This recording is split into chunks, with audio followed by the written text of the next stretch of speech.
Good morning, children. Welcome to our new class about minerals and power resources from grade 8 Geography. This is Sridevi from Dala Padmavati International School, Varangal. Today we are going to learn about the importance of minerals and power resources, their extraction and their uses. What are these minerals? How are they extracted? In what way they are used? So let us know more about the topic. Any substance that occurs naturally and has a definite chemical composition is known as a mineral.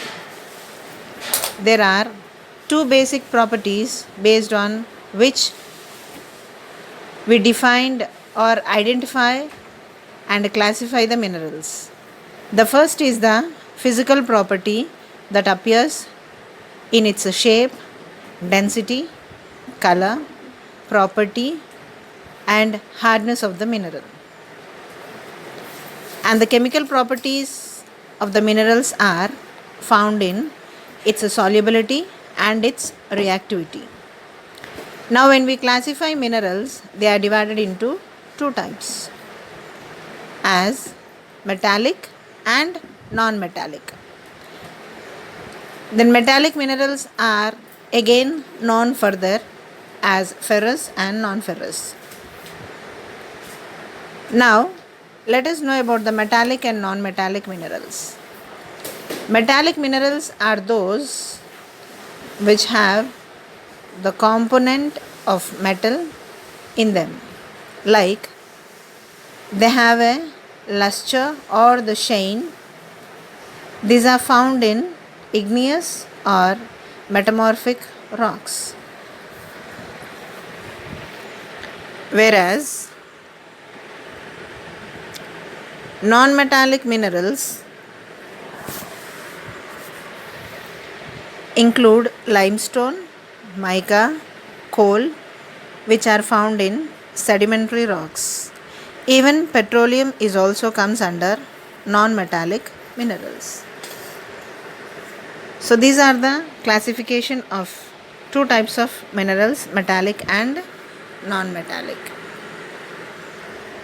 Now let's know that how the minerals are extracted. These are mainly three types of extractions. Most of the minerals are being extracted in three methods. They are mining, drilling and quarrying.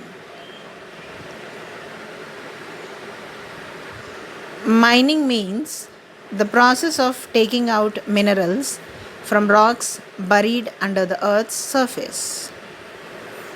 In case of mining, the best example we can say is coal, which is extracted from the interior part of the earth.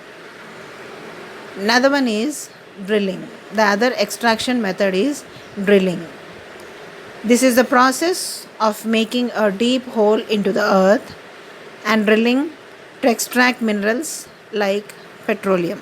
Petroleum would be the best example in case of drilling. And another last extraction method of minerals is quarrying. In this process, where minerals that are laid near the surface or upon the surface of the earth are simply dug out and removed or broken into pieces and are being extracted. So this is all quarrying is completely on the surface of the earth, nearby the hill stations, nearby the hilly regions where they are being found.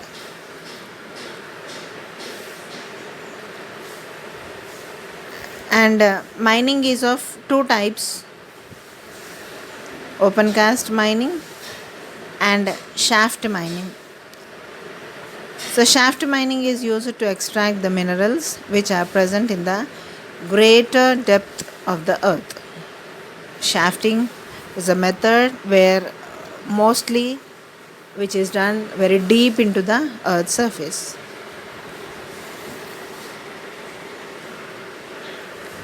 So, mining, drilling, and quarrying are the three types of extracting methods where we extract the minerals from the interior part of the earth. And as we discussed about the open cast mining and shaft mining, these are the two methods which we extract the coal and other minerals from the interior part of the earth. In this way, the minerals are being extracted from the earth. Now, let us know about the distribution of minerals all over the world. As I told you, not only in one place, minerals are being found all over the world in different continents. Every place is filled up with many types of mineral wealth, and every part of the world is of different types of minerals like gold, copper, silver, the metallic and non-metallic like zinc, iron, tungsten. So many such minerals which are found all over the world. So now let us know about the distribution of minerals in the world wide.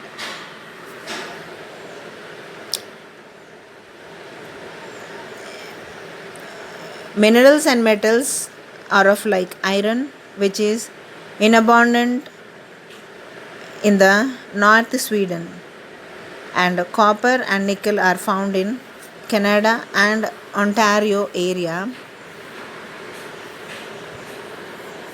And then you have South Africa, which is known for iron, nickel, chrome, mines and platinum. In France, we have huge number of limestone deposits and karst to topography that could be seen in the underground structures. So this is a kind of broad picture of minerals in the worldwide. Now let us know about the presence of minerals in Asia. Individually, Asia is a place of so many minerals, like which accounts of around half of the world's tin production in Asia and parts of China and even in India. Not only that, even Asia is the leading producer of iron. Then tin is found even in the parts of China, Malaysia, Indonesia, and even China is the producer of lead, antimony and tungsten. These are the minerals mainly found in Asian continent. Then let's go to the continent Europe.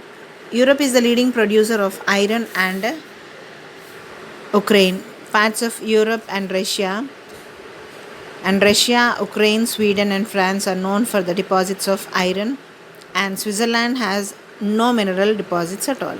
Next, in North America, which are located in three zones, the Canadian region in the north, Greater Lake to the west is famous for the minerals called as iron, nickel, gold, uranium, copper, etc.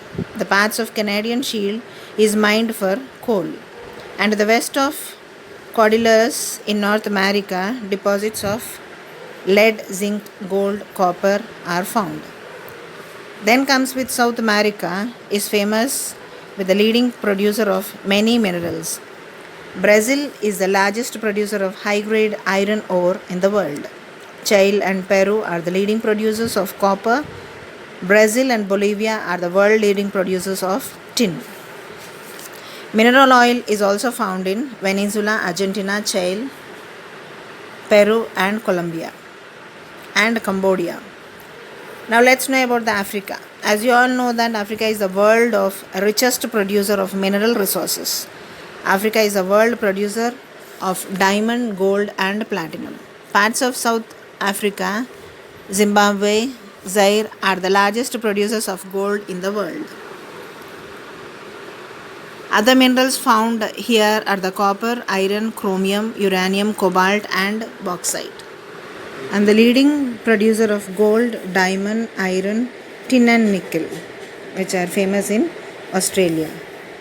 Australia is rich in copper, lead, zinc. And the last continent is the Antarctica.